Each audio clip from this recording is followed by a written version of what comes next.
Europe 1, le club de l'été. Eva Rock.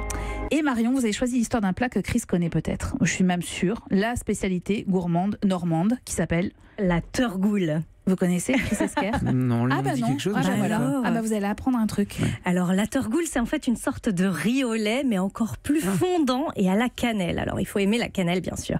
Ce dessert traditionnel serait en fait originaire du pays d'Auge. Il aurait été créé au XVIIe siècle avec le butin des corsaires normands qui attaquaient les bateaux des conquistadors. Alors dans ce butin, il y avait notamment du riz. Et à l'époque, les Normands cuisinaient beaucoup leurs céréales comme l'avoine, le sarrasin ou le seigle en bouillie.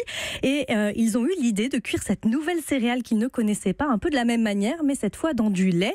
Le lait à l'époque était entier et bien sûr très crémeux. Et les premières versions de la recette étaient du coup très bourratives. Ils mettaient beaucoup de riz, alors ils l'ont appelée la bourgoule. Voilà. Alors la recette ensuite était améliorée avec la cannelle, cette fois encore récupérée par les pirates, et les premiers à avoir goûté cette nouvelle version ont tordu la bouche, de plaisir sûrement, mais aussi parce qu'ils sortaient des fours à pain des boulangers et ils les mangeaient du coup très très chaud.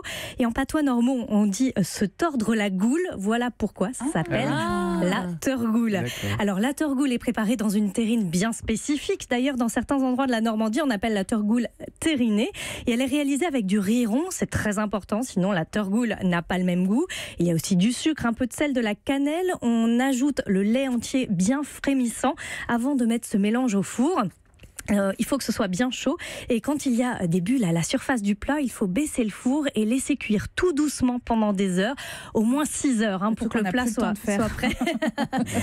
Une peau presque noire en fait va se former au-dessus du riz, une peau craquante que l'on mange pas mais qu'on soulève, et c'est cette peau qui va permettre au riz de cuire en fait à l'étouffer.